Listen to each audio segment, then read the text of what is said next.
Good morning. Real analysis के next lecture में आज हम लोग एक नया चैप्टर शुरू कर रहे हैं, sequence and series of functions. हमारे यहाँ कई बार बच्चे इसे यूनिफॉर्म कन्वर्जेंस के बारे में भी कहते हैं, जबकि वास्तव में इसमें हम दो तरह की कन्वर्जेंस पढ़ते हैं, यूनिफॉर्म कन्वर्जेंस और पॉइंट वाइज कन्वर्जेंस। ये क्या होती हैं, किस तरह से हम इन्हें अप्लाई करते हैं और इनके कॉन्सिक्वेंसेस क्या हैं, मतलब इनके परिणाम स्वरूप क्या फ़ायदे हैं, हमें किस तरह के रेस्ट्रिक्शन हम लोग कन्वर्जेंस पे लगाते हैं, हम ये देखेंगे। पहले कुछ चीज़ें मैं कहना चाहूँगा। हम लोगों ने जो एक नॉर्मली जब पहले हम लोग सीरीज और सीक्वेंस के बारे में पढ़ते हैं तो नंबर्स के बारे में देखते हैं। हम लोग अगर ये कहें कि ये 5, 10, 15, एंड सो ऑन, ये एक सीक्वेंस है, तो ये नंबर्स का सीक्वेंस है। यहाँ पर सीक्वेंस किनका है? फंक्शंस का। और हम लोग ये भी जानते हैं कि सीक्वेंस की जो टर्म्स हैं उनका समेशन को ही सीरीज कहते हैं। तो यहाँ पर आपके पास नंबर्स होते थे पहले और फिर उन्हीं के सम से आप सीरीज बनाते थे। यहाँ नंबर्स की जो फंक्शंस हैं, नंबर्स की जो क्या है, फंक्शंस हैं, और उन्हीं फंक्शंस का सीक्वेंस भी है, उन्हीं से क्या बनाएंगे, सीरीज भी बनाएंगे, और उन्हीं की कन्वर्जेंस भी पढ़नी है। अगर ग्रेजुएशन लेवल बीएससी की हम बात करते हैं या फिर बीएससी के आधार पर किसी भी नेशनल एग्जाम की बात करते हैं, तो ये मान के चलिए आपको ये चैप्टर बहुत अच्छे तरीके से आना चाहिए।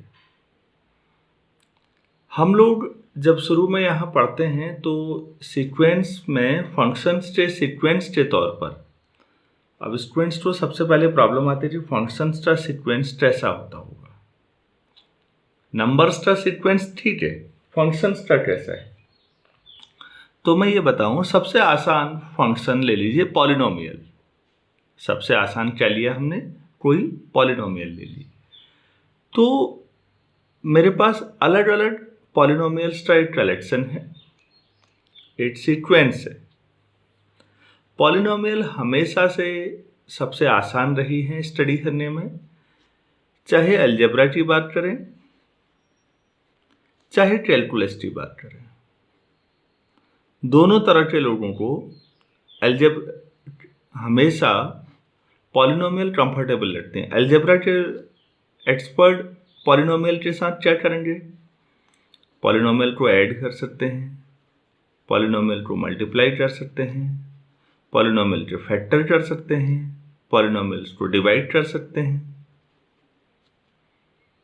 कैलकुलस में क्या आ जाता है? नॉर्मली पॉलिनोमियल्स का डिफरेंशिएशन और इंटीग्रेशन। कंटिन्यूटी डिफरेंशिएबिलिटी पे ज़्यादा जोर नहीं है, डिफरेंशिएशन, क्योंकि पॉलिनोमियल पूरे रियल नंबर्स के सेट में हमेशा हर जगह डिफरेंशिएबल है, कंटिन्यूअस है। थोड़ा सा प्रॉब्लम तब आती है जब हम रेशनल फंक्शंस की स्टडी करते हैं। किसकी? Rational functions. एक पॉलिनोमियल अपॉन दूसरी पॉलिनोमियल, हम ये स्टडी करना चाहें तो हमें डोमेन पे थोड़ा रेस्ट्रिक्शन लगानी पड़ती है। अब हम यहाँ पर देखते हैं कि जो पॉलिनोमियल इतनी फेमस हैं, तो इतनी और बहुत ज़्यादा यूजफुल तो हैं ही। तो मैथमेटिशियंस ने पॉलिनोमियल्स को एक्सटेंड करने की कोशिश की। क्या करने की कोशिश? एक्सटेंड, बढ़ाने की। आपके पास कोई पॉलिनोमियल है a0 plus a1x plus a2x square plus and so on an x to the power n। अगर आप ऐसा करते हैं तो ये पॉलिनोमियल है, लेकिन अगर ये plus and so on up to infinity कर देते हैं तो ये पावर सीरीज है। क्या है? Power series. पावर सीरीज की कन्वर्जेंस हमेशा थोड़ा सा मेहनत करनी पड़ती है कि कब कन्वर्जेंट है। इनफाइनाइट सीरीज आप तभी स्टडी कर सकते हैं जब वो कन्वर्जेंट हो, मतलब उसका समेशन जो सम आए वो फाइनाइट आए। इसी को कन्वर्जेंस कहते हैं हम लोग। तो पॉलिनोमियल से आप, अगर कोई पॉलिनोमियल आपके पास है और आप उसमें लिमिट लगाते हैं n टेंडिंग टू इन्फिनिटी, तो आप कहाँ को पहुंच रहे हैं? एक पावर सीरीज की तरफ। हमेशा नहीं पहुंचेंगे जब ये कन्वर्जेंट हो, ठीक है। स्ट्रिक्ट कन्वर्जेंस अपने आप में अलग चैप्टर है, कन्वर्जेंस ऑफ पावर सीरीज। अभी हमारा फोकस इस बात पर है कि पॉलिनोमियल की कई सारी प्रॉपर्टीज हैं। कैसे? पॉलिनोमियल कंटिन्यूअस होती हैं। अगर किसी सीक्वेंस की हर पॉलिनोमियल कंटिन्यूअस है तो क्या गारंटी है कि जो लिमिट फंक्शन होगा ये क्या कब आ रहा है, जब लिमिट लगा रहे हैं ना, तो ये क्या कहेंगे इसे? Limit function. क्या बोल सकते हैं आप? अभी सारी चीजें अनऑफिशियल है आपकी समझ बढ़ाने के लिए। तो लिमिट फंक्शन भी कंटिन्यूअस होगा, इस बात की क्या गारंटी है? मैं रिपीट कर रहा हूं, अगर हर एक पॉलिनोमियल कंटिन्यूअस होती है तो जो लिमिट फंक्शन आएगा उसकी क्या गारंटी है कि वो भी कंटिन्यूअस हो? तो हम एग्जाम्पल देखेंगे कभी ये कंटिन्यूअस होगा और कभी नहीं होगा। ऐसे ही हर एक पॉलिनोमियल डिफरेंशिएबल है, तो लिमिट फंक्शन लगाने के बाद हम देखेंगे कि ये डिफरेंशिएबिलिटी पे प्रॉब्लम आएगी कई बार। यहां पर और जनरल करना चाहें पॉलिनोमियल की जो आप रेशनल फंक्शन डाल दीजिएगा। हर एक यहां पर सीक्वेंस का हर फंक्शन डिफरेंशिएबल है, तो लिमिट फंक्शन डिफरेंशिएबल कब होगा? तो आप देखेंगे कभी होगा कभी नहीं होगा। हम एग्जाम्पल कराएंगे हर एक पे। सीक्वेंस का हर फंक्शन रीमान इंटीग्रेबल है तो लिमिट फंक्शन भी इंटीग्रेबल होगा या नहीं होगा? तो दोनों ही केस एग्जाम्पल आपको मिलेंगे। तब मैथमेटिशियन ने सोचा कि आखिर वो कौन सी कंडीशन है जो अगर सेटिस्फाई हो जाए तो जो कुछ मैथमेटिकल प्रॉपर्टी यहां है सीक्वेंस के पास, वो लिमिट फंक्शन के पास भी आ जाए। आप समझ रहे हैं? मैं रिपीट कर रहा हूं। मैथमेटिशियन ने सोचा कि ऐसी कौन सी मैथमेटिकल प्रॉपर्टी है कि जो कुछ मैथमेटिकल प्रॉपर्टी मतलब चाहे कंटिन्यूटी हो, चाहे डिफरेंशिएबिलिटी हो, चाहे इंटीग्रेबिलिटी हो, आप इन्हें समझ लीजिए अभी मैथमेटिकल प्रॉपर्टी, वो जो कुछ सीक्वेंस के हर फंक्शन के पास है वो प्रॉपर्टी लिमिट फंक्शन के पास भी पहुंच जाए। कब पहुंचे? आखिर कौन सी सिचुएशन में पहुंचे? तो उसके लिए हमने देखा कि एक कंडीशन है यूनिफॉर्म कन्वर्जेंस। समझ में आया? अगर कोई sequence of functions uniformly convergent है तो उसके कोई भी मैथमेटिकल प्रॉपर्टी लिमिट फंक्शन में भी ट्रांसफर हो जाएगी। अगर वो यूनिफॉर्मली कन्वर्जेंट नहीं है तो लिमिट फंक्शन में वो मैथमेटिकल प्रॉपर्टी ट्रांसफर हो भी सकती है, नहीं भी हो सकती। तो गारंटी कब है? जब सीक्वेंस या सीरीज आपकी यूनिफॉर्मली कन्वर्जेंट है। तो ये एक समरी है इस चैप्टर की, हम एक एक करके समझेंगे। हम लेकिन यूनिफॉर्म कन्वर्जेंस पर डायरेक्टली नहीं जाएंगे, हम पहले सीक्वेंस ऑफ फंक्शंस को समझेंगे। सेकेंड स्टेप में हम पॉइंट वाइज कन्वर्जेंस क्या होता है ये समझेंगे। अगर आप पहले लेक्चर को पूरा फॉलो करते हैं, मैं एश्योर करता हूं आपको इस चैप्टर को पूरा समझने में कहीं कोई प्रॉब्लम नहीं आएगी। आप इसमें बने रहिए और एक एक करके चीज़ों को समझिए पहले कि आखिर इस चैप्टर को पढ़ा क्यों जा रहा है, ये जानना ज़्यादा जरूरी है। मैं एक बार फिर आपको बता रहा हूँ, कोई भी आपके पास सीक्वेंस या सीरीज है, सीक्वेंस या सीरीज ऑफ फंक्शंस है और आप उसमें लिमिट लगा रहे हैं, limit n tending to infinity, तो जो आएगा उसे क्या बोलेंगे? Limit function. इसे क्या बोलेंगे? Limit function. जो कुछ मैथमेटिकल प्रॉपर्टी इस यहाँ है सीक्वेंस या सीरीज ऑफ फंक्शन के पास, वो लिमिट फंक्शन के पास भी तभी आएगी, गारंटी तभी है जब ये यूनिफॉर्मली कन्वर्जेंट हो। बस इतना समझना है। उम्मीद है आपको ये शुरुआती हमारे चैप्टर की समझ आपके अंदर थोड़ा सा डेवलप हुई होगी। चलिए हम एक एक करके अब जीरो से शुरू करते हैं इस चैप्टर को, कैसे समझाना है। अब आप डेफिनेशन देखिए, sequence of real valued functions. अभी हम रियल एनालिसिस पढ़ रहे हैं तो सारे रियल वैल्यूड ही लेंगे। Let F n be a real valued function defined on an interval I, और जरूरी नहीं है इंटरवल ही लें, इसीलिए और any subset D of R भी लिखा है, and for each natural number then f1, f2, f3 up to fn and so on.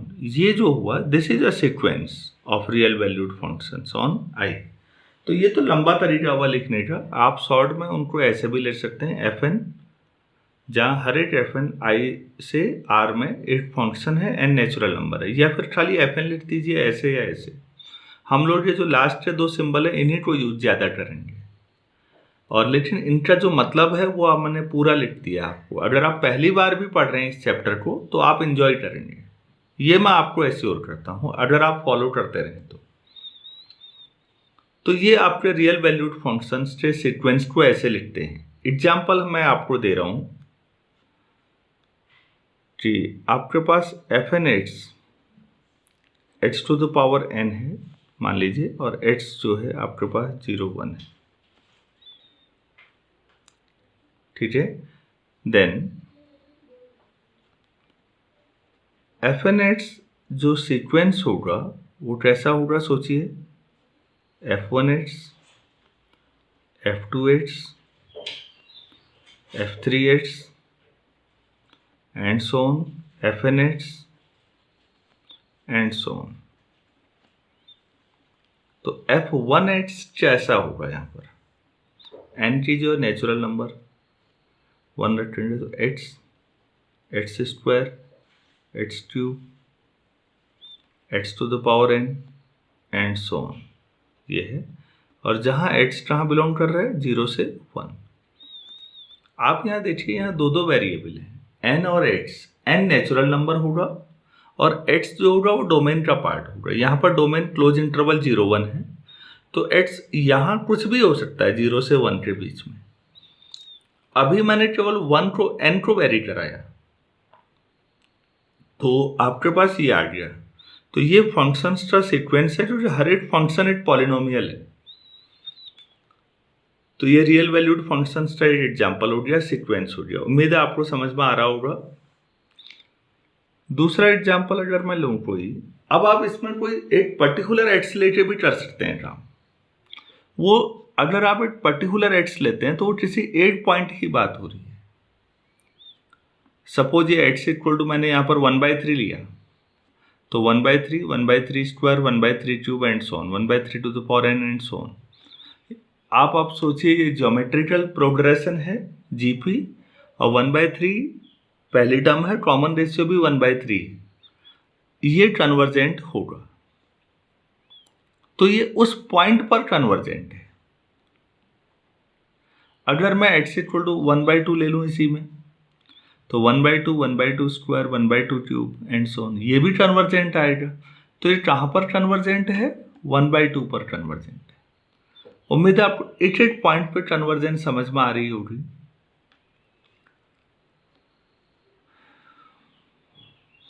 मान लेते हैं C कोई पॉइंट है डोमेन का।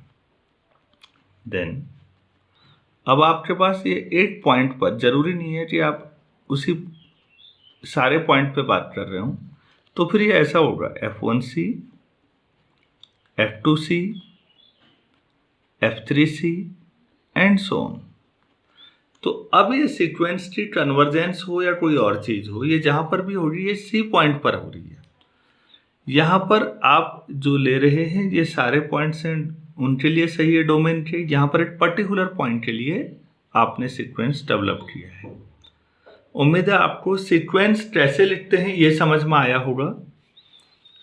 मैंने एक पर्टिकुलर पॉइंट की बात की, तो यहाँ से पॉइंट वाइज कन्वर्जेंस की बात आएगी।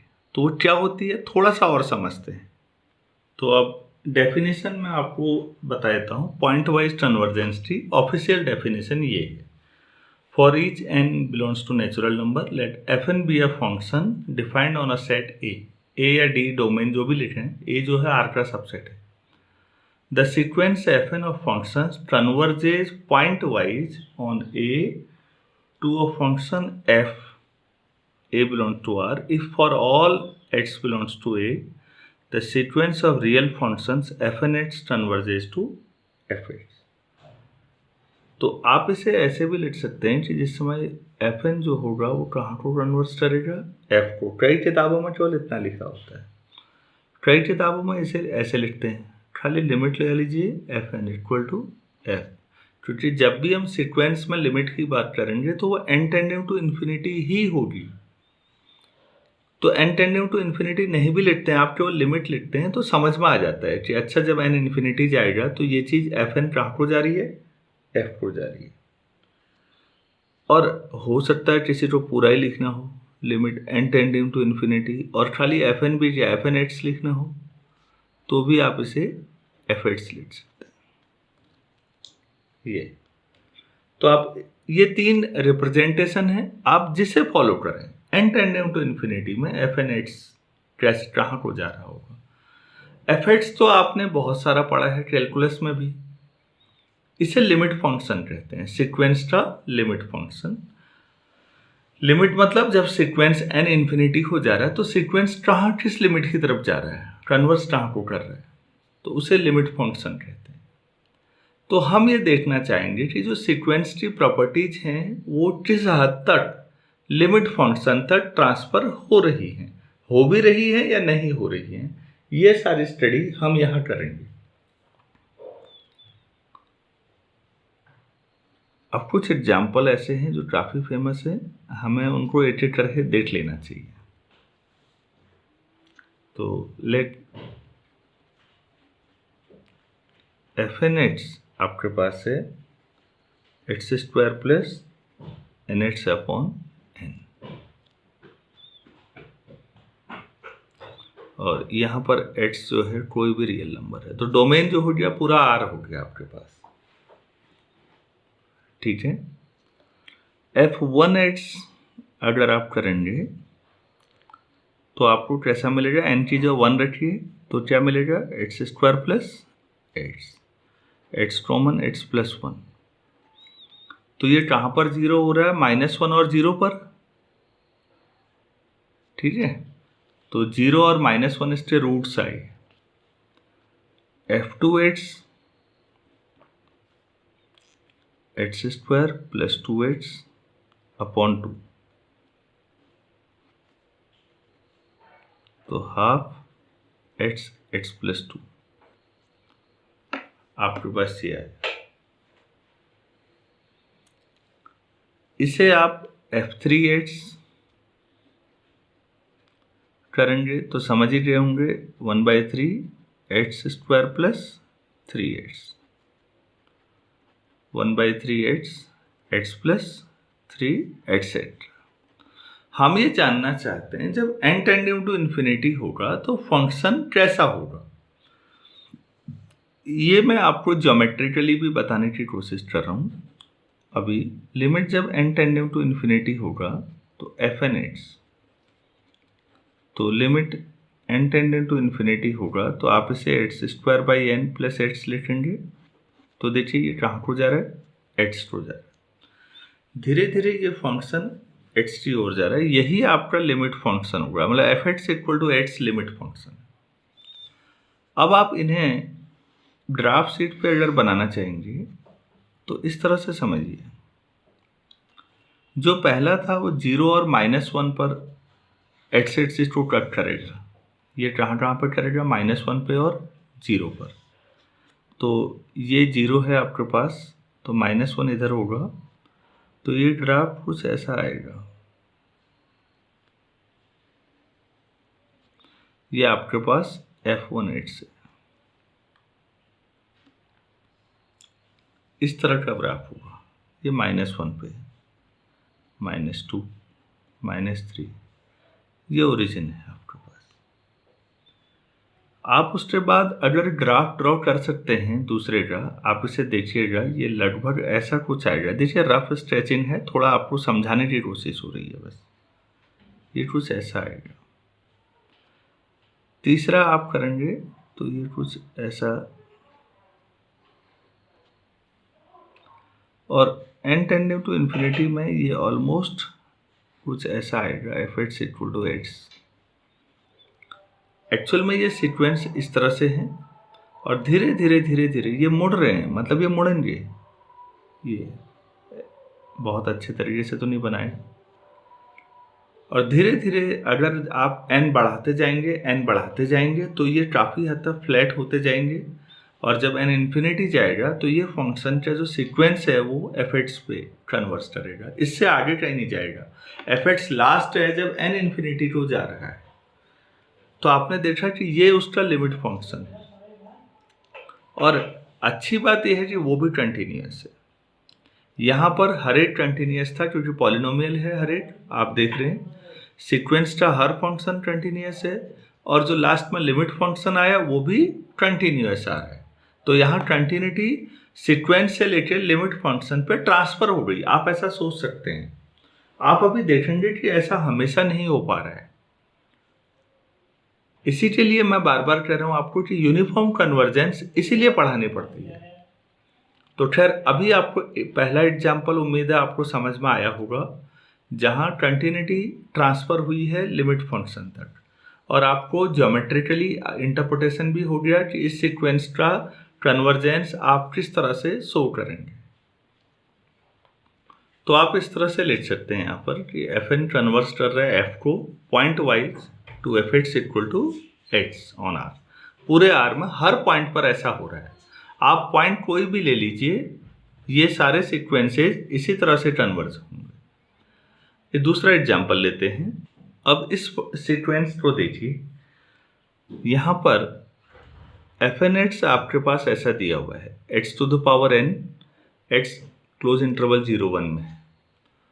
अगर आप एक्स 1 से छोटा ले लेते हैं तो आप लोग जानते होंगे limit n tending to infinity F n x, मतलब limit n tending to infinity x to the power n. 1 से छोटा नंबर अगर आप कोई भी लेते हैं तो पावर बढ़ाने पे वो और छोटा हो जाता है। आप 1/2 का स्क्वायर करिए, 1/3 का स्क्वायर करिए, 2/7 का स्क्वायर करिए, तो आपको लगेगा अच्छा ये छोटे होते जा रहे हैं। धीरे धीरे जितनी ज़्यादा पावर बढ़ाएंगे उतना छोटा, और पावर अगर इन्फिनिटी को कर देंगे तो ये क्या हो जाएगा 0। तो आपका लिमिट फंक्शन क्या आएगा 0 आ जाएगा। कब आएगा? हर एक एक्स जो कि 0 से 1 के बीच में है, इंक्लूडिंग 0। और अगर आप x इक्वल टू 1 ले लेते हैं तब आपके पास limit n tending to infinity F n x क्या आएगा। आप देखिए ये सीक्वेंस क्या बनेगा, अगर एक्स 1 है तो 1 1 1 1, और आप इसमें लिमिट लगा रहे हैं, तो आप खुद ही बता दीजिए क्या आ जाएगा, 1 ही आएगा। तो आपके पास जो एफ एक्स है वो क्या आया 0 अगर एक्स 1 से छोटा है, और 1 अगर एक्स 1 है। आप ये देख रहे हैं ये जो लिमिट फंक्शन है ये 1 पे डिस्कंटिन्यूअस है, जबकि सीक्वेंस का हर फंक्शन पॉलिनोमियल होने की वजह से कंटिन्यूअस था। सीक्वेंस का हर फंक्शन कंटिन्यूअस था, लेकिन लिमिट फंक्शन डिसकंटिन्यूअस आया। लिमिट फंक्शन कैसा आया? डिसकंटिन्यूअस। मैं लिख देता हूं इसको here, every f n x is continuous but limit function is discontinuous। तो आप देख रहे हैं कि पिछले एग्जाम्पल और इस एग्जाम्पल में अंतर क्या था। यहाँ सीक्वेंस का हर फंक्शन कंटिन्यूअस यहाँ भी था, पिछले में भी था, लेकिन वहाँ लिमिट फंक्शन कंटिन्यूअस आया, यहाँ लिमिट फंक्शन डिसकंटिन्यूअस आ गया। तो मतलब यहाँ एक कंटिन्यूटी एक ऐसी प्रॉपर्टी है जो सीक्वेंस से लिमिट फंक्शन में ट्रांसफर ही नहीं हो पाई। वो सीक्वेंस के हर फंक्शन के पास प्रॉपर्टी थी कंटिन्यूटी, लेकिन वो ट्रांसफर नहीं हो पाई किसमें? Limit function. बस ये कब होगी और कब नहीं होगी यही समझना है इस पूरे चैप्टर में। एक नेक्स्ट एग्जाम्पल और पढ़ लेते हैं।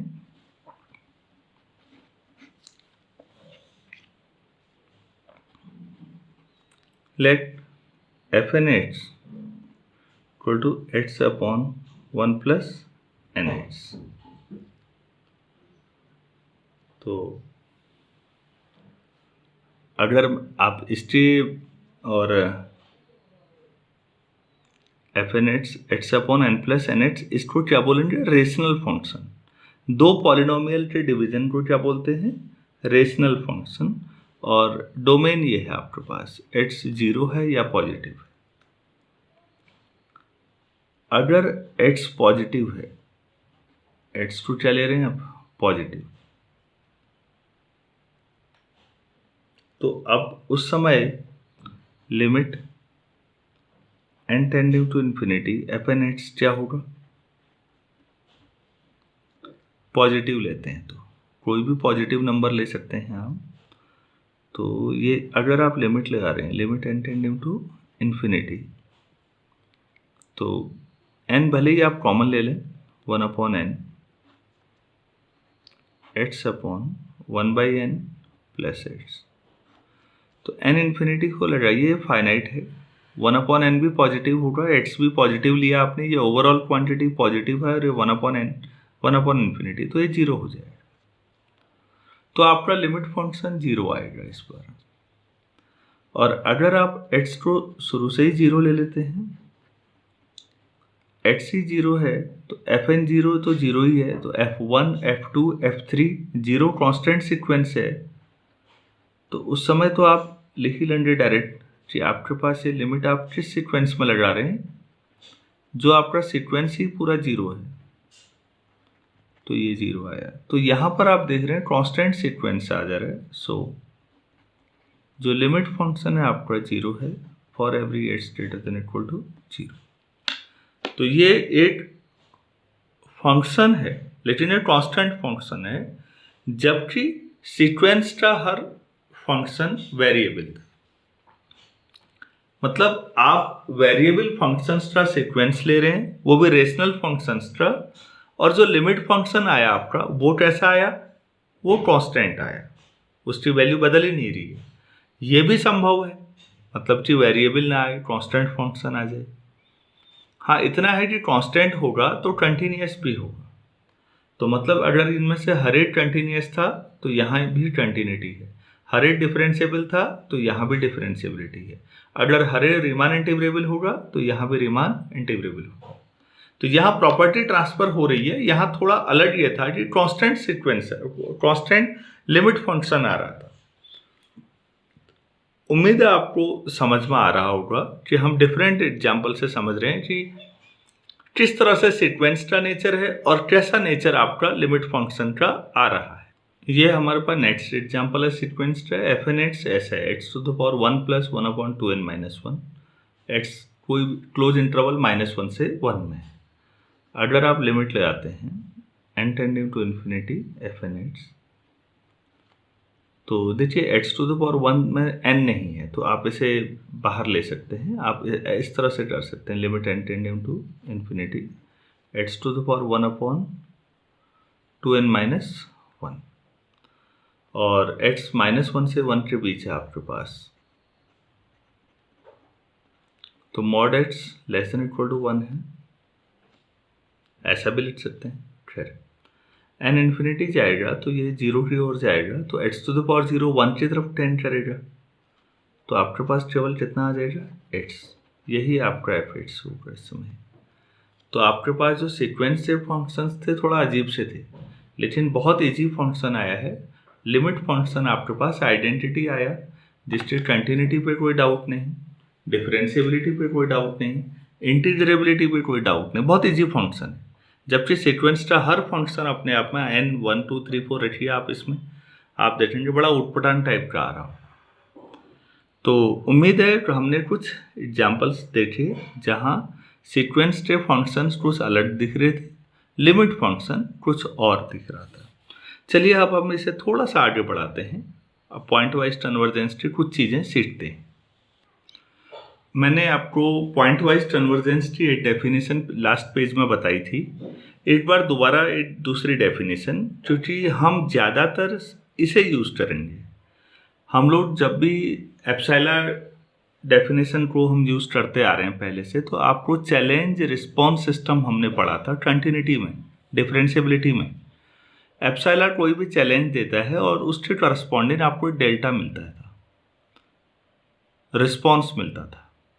यहाँ पर आपको हमेशा किसी भी एप्सिलॉन और किसी भी पॉइंट एट स्टेट डोमेन के किसी भी पॉइंट के लिए अगर आपको एक एम मिल रहा है, एम यहाँ नेचुरल नंबर होगा जो इस कंडीशन को सेटिस्फाई करेगा, तब हम कहेंगे कि ये पॉइंट वाइज कन्वर्जेंट है। ये प्रैक्टिकली ज़्यादा यूजफुल है। डेफिनेशन दोनों है, सिक्वेंशियल डेफिनेशन भी है, एप्सिलॉन और एम के ऊपर भी डेफिनेशन है। आप लोगों को दोनों डेफिनेशन समझनी है। यहाँ क्या लिखा हुआ है, late fn be a sequence of functions on domain A if for every x belongs to A, हर एक पॉइंट के लिए होना चाहिए, and for every epsilon positive कोई भी एप्सिलॉन लीजिए, अगर आपको हमेशा एक m मिलता है जो नेचुरल नंबर है, सच दैट fnx और fx जो सीक्वेंस के फंक्शंस थे और जो लिमिट फंक्शन है उनका डिफरेंस किसी भी एप्सिलॉन से कम हो रहा है, तब एक m जो मिल रहा है उस m से आगे की टर्म्स में। शुरू में डिफरेंस ज़्यादा है, लिमिट फंक्शन कहीं और है, और सीक्वेंस के टर्म्स मैंने ज्योमेट्रिकल जो आपको दिखाया था लास्ट पेज में, आप देखिए दूर दूर हैं। धीरे धीरे धीरे धीरे क्या होगा, वो जो आपके फंक्शंस होंगे वो लिमिट फंक्शन की तरफ कन्वर्स करना शुरू करेंगे, उसके नज़दीक आना शुरू होंगे।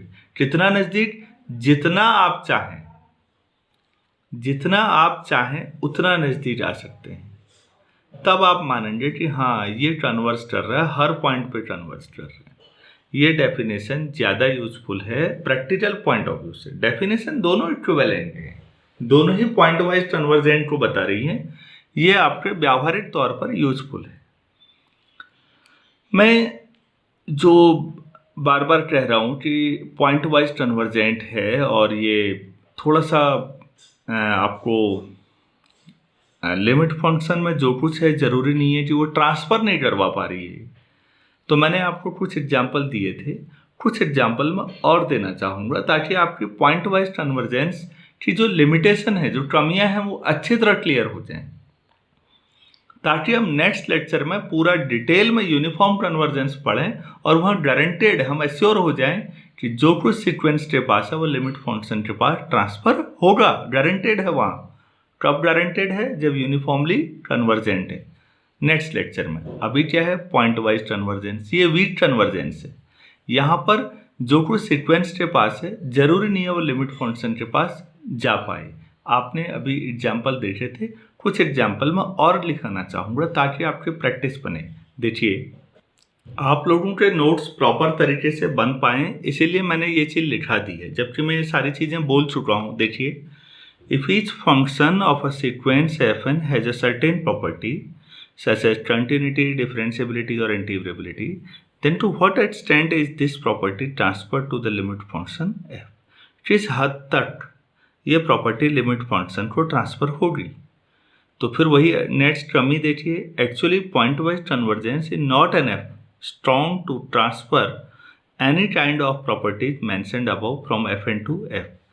तो ये पॉइंट वाइज कन्वर्जेंस इतनी स्ट्रॉन्ग नहीं है कि ये इन प्रॉपर्टीज़ को f तक पहुंचा पाए, ये इसकी लिमिटेशन है। हमने ये वाले एग्जाम्पल देख चुके हैं, मैं तीनों पर एक एक एग्जाम्पल और दिखाना चाहूँगा आपको ताकि आपकी समझ बेहतर बने। देखिए, a sequence of continuous functions with a discontinuous limit function x to the power n वाला अभी हमने पीछे देखा था क्लोज इंटरवल 0 से 1 में।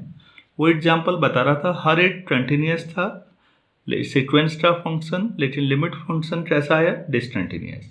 और एक एग्जांपल ले सकते हैं, जो fn सीक्वेंस है वो ऐसा ले लेते हैं, x to the power 2n upon 1 plus x to the power 2n। आपके पास जो n है वो क्या है, नेचुरल नंबर, और जो x है वो कोई भी डोमेन का ले लीजिए, रियल नंबर ले लीजिए। ये सीक्वेंस है, रेशनल फंक्शंस का सीक्वेंस है। तो यहाँ पर भी जो fx आएगा आपके पास वो लिमिट फंक्शन होगा, limit n tending to infinity of fnx। अगर आप इसमें लिमिट ले आएंगे और अगर आप एच टर्म और 1 से टर्म लेते हैं तो 1 से टर्म में पावर इन्फिनिटी को कहाँ हो जाएगी 0, तो 0/1 + 0 हो जाएगा, तो क्या आ जाएगा 0। अगर आप मॉड एच 1 ले लेते हैं पहले से, तो ये 1 रखने पे कितना आएगा 1/1 + 1, तो 1/2 1/2 1/2 चलता रहेगा, n बदलते रहिए, लेकिन ये कांस्टेंट सीक्वेंस हो जाएगा जो 1/2 पर ही कन्वर्स करेगा। और अगर आप ये लेते हैं कि x का मॉड 1 से बड़ा है, तो 1 से बड़े की पावर इन्फिनिटी जाएगी, तो x⁴ 2n कॉमन लेंगे आप, तो x⁴ 2n कॉमन लेंगे तो ऊपर नीचे से कट जाएगा, ये ऐसा बन जाएगा 1/x⁴ 2n + 1। अब अगर आप इसमें limit n tending to infinity ले आते हैं तो ये कहाँ को जाएगा, ये तो 0 हो जाएगा, तो ये 1 पे चले जाएगा। ये लिमिट फंक्शन है आपका। उम्मीद है आपको समझ में आ रहा होगा। एवरी fn इज कन्वर्जेंट,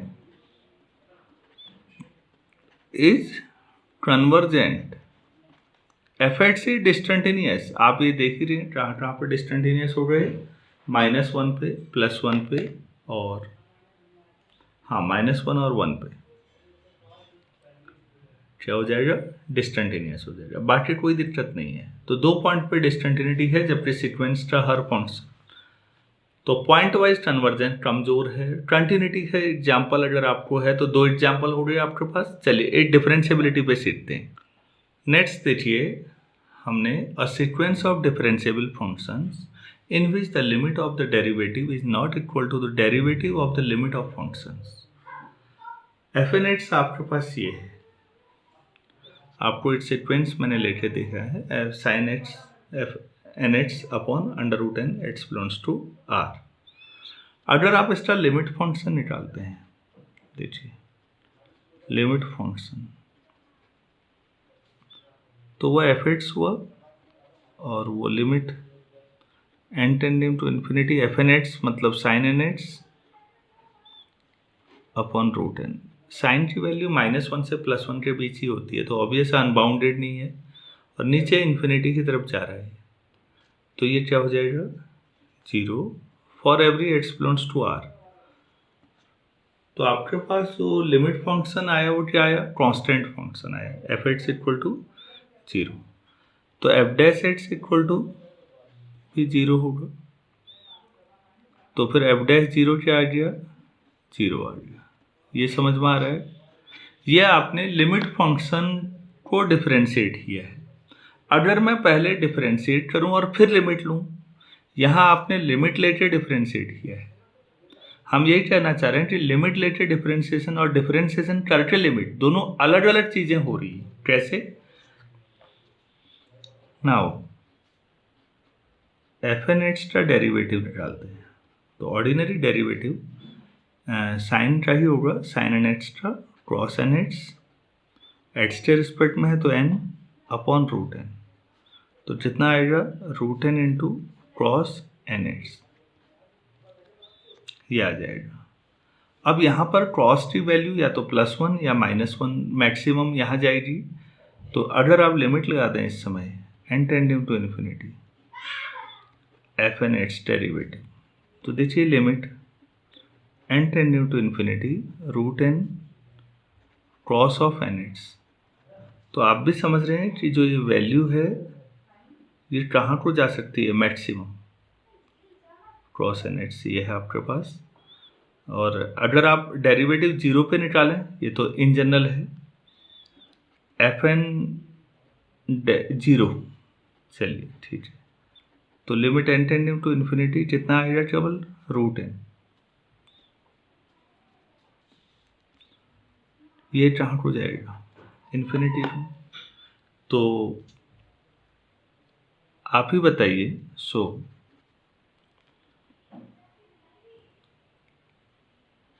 इसमें लिमिट है n टेंडिंग टू इन्फिनिटी, तो मेरे पास fn(x) है 0 पर, कहाँ पर fn(x) कहाँ पर है, x = 0 पर, और मैंने उसमें लिमिट लगाया n टेंडिंग टू इन्फिनिटी, तो और यहाँ पर मैंने एफ डैश ज़ीरो किया था पीछे, चाहे बराबर आए एफ डैश ज़ीरो, यहाँ आपने किया है वो ज़ीरो आया है। मतलब आपने ध्यान से देखिए यहाँ पर क्या किया है, पहले सीक्वेंस में लिमिट लगा ली तो वो एफ एट से आ गया, उसे डिफरेंशिएट किया, फिर लिमिट, फिर ये ज़ीरो पर वैल्यू। मतलब पहले लिमिट और फिर डिफरेंशिएशन। यहाँ क्या किया है, पहले डिफरेंशिएशन और लिमिट, ये अनइक्वल आ गई। ऐसा क्यों हो रहा होगा कि आप लिमिट लेके डिफरेंशिएशन और डिफरेंशिएशन करके लिमिट लें तो अलग अलग आए? तो ये बता रहा है कि ये पॉइंट वाइज कन्वर्जेंस की कमी है। हम नेक्स्ट लेक्चर में जहाँ यूनिफॉर्म कन्वर्जेंस पढ़ेंगे वहाँ गारंटी होगी कि चाहे आप पहले लिमिट लेके डिफरेंशिएट करें या डिफरेंशिएट करके लिमिट लें, दोनों बराबर आए। यही कहना चाह रहे थे हम, इसे दोबारा समझिए। A sequence of differentiable functions in which the limit of derivative is not equal to derivative of the limit function। उम्मीद है आपको समझ में आ रहा होगा। पॉइंट वाइज कन्वर्जेंस की वीकनेस भी समझ में आई होगी, एग्जाम्पल भी आ गया होगा। एक एग्जाम्पल और देखते हैं। नेक्स्ट आप देखिए, a sequence of functions in which the limit of integral is not equal to the integral of the limit function. आपके पास ये फंक्शंस का सीक्वेंस है जिसकी जनरल टर्म ये है। तो हम ये कह रहे हैं कि दो तरीके से हम करेंगे। एक बार इसका लिमिट फंक्शन निकालेंगे, फिर उसको इंटीग्रेट करेंगे 0 to 1। एक बार पहले इंटीग्रेट करके फिर लिमिट निकालेंगे और हमें देखेंगे दोनों अनइक्वल आ रहे हैं। और ये वही कमजोरी है पॉइंट वाइज कन्वर्जेंस की। चलिए हम देखते हैं। अब आप ही बताइए, इफ x 0 और 1 लेते हैं तो आपके पास एफ एन एक्स क्या आ रहा है, 0। x 0 होने पे 0, 1 लेने पे भी 0 आ जाएगा। तो यहाँ से एफ एक्स भी क्या आएगा, उस समय limit n tending to infinity भी ले आएंगे तो 0 आ जाएगा। ठीक है, ये तो हुआ 0 और 1 में एंड पॉइंट पे। अगर आपके पास x 0 और 1 के बीच में है इस तरह से, then f x equal to limit n tending to infinity n x upon 1 minus x square की पावर माइनस एन कर दें। तो देखिए ये कौन सी फॉर्म है, n इन्फिनिटी हो जा रहा है तो कौन सी फॉर्म आ जाएगी, ऊपर इन्फिनिटी है और नीचे x 0 से 1 के बीच है, तो एक्स स्क्वायर भी 0 से 1 के बीच होगा और जो बचेगा वो भी 1 से कम ही होगा, की पावर n माइनस इन्फिनिटी। तो 1 अपॉन इन्फिनिटी ये ट्रांसफर हो जाएगा इन्फिनिटी अपॉन इन्फिनिटी फॉर्म। अगर ये इन्फिनिटी अपॉन इन्फिनिटी फॉर्म है तो आपके पास क्या लगेगा, L hospital, using L hospital rule f x क्या आ जाएगा आपके पास, limit n tending to infinity. ऊपर तो आप देखिए प्लीज, आप यहाँ पर वेरिएबल देखिए, आप लिमिट किस में लगा रहे हैं, एन में, तो डिफरेंशिएशन किसके रिस्पेक्ट में होगा, differentiating with respect to n. आप लोगों ने कैलकुलस में याद किया, जब x टेंड्स टू समथिंग होता था तो आप x के रिस्पेक्ट में डिफरेंशिएट करते थे। तो यहाँ n टेंडिंग टू समथिंग है तो किसके रिस्पेक्ट में होगा, n के रिस्पेक्ट में। n के रिस्पेक्ट में होगा तो ऊपर क्या आ जाएगा, x आएगा। नीचे n के रिस्पेक्ट में है तो देखिए कांस्टेंट होगा ना x, तो अभी कांस्टेंट की पावर n है, कांस्टेंट की पावर वेरिएबल, तो a to the power x वाला फार्मूला लगाइए। a to the power x का फार्मूला क्या होता था डिफरेंशिएशन का, पहले तो इतना ही होता था a to the power x ही, और फिर log of 1 minus x square log a, और साथ में कितना आ जाएगा, n के रिस्पेक्ट में हो रहा है लॉग a आपके पास, और माइनस n का होगा तो -1। प्लीज ध्यान दीजिए, एक्स्ट्रा मत कर दीजिएगा कहीं पर भी, डिफरेंशिएशन n के रिस्पेक्ट में हो रहा है। ये आपके पास आ गया, तो इसको आप क्या लिख सकते हैं, limit n tending to infinity minus x into 1 minus x square to the power n upon log 1 minus x square base. तो अब n इन्फिनिटी अगर आप रखते हैं तो ये कितना हो जाएगा 0। 1 से टर्म की पावर इन्फिनिटी कहाँ हो जाएगी, ये n इसी में है। 1 से टर्म की पावर इन्फिनिटी का मतलब 0, बाकी फाइनाइट है तो ओवरऑल 0, क्योंकि x 0 से 1 के बीच है। तो आप एक बात देखिए, आपने ऊपर लिखा था कि x से 0 या 1 पर तो f(x) से 0 ही आया, और x से 0 से 1 लिया तो भी f(x) 0 आया। Hence the limit function is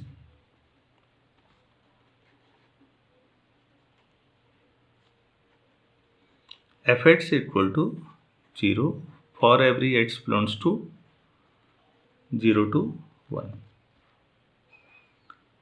ये आपके पास आ गया। तो फिर नाउ 0 to 1 f(x) dx करेंगे तो कितना आ जाएगा 0 to 1 0 dx, that is 0। Equation number 1। तो लिमिट फंक्शन निकाल के इंटीग्रेट किया आपने तो क्या आया 0 आया।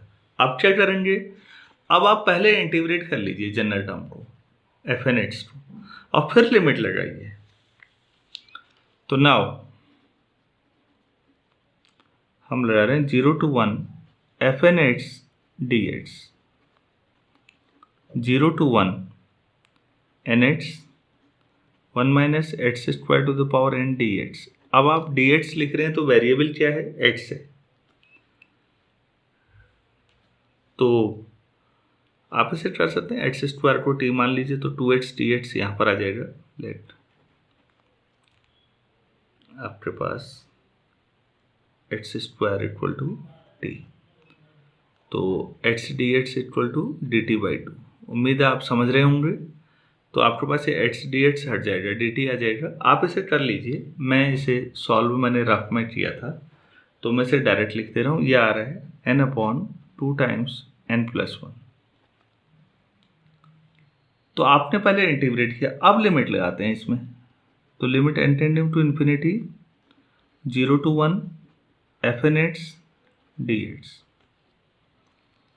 Equal to limit n tending to infinity n/2 times n+1। n common ले लीजिए ऊपर नीचे से तो कितना आ जाएगा this, and this is not equal to f(0)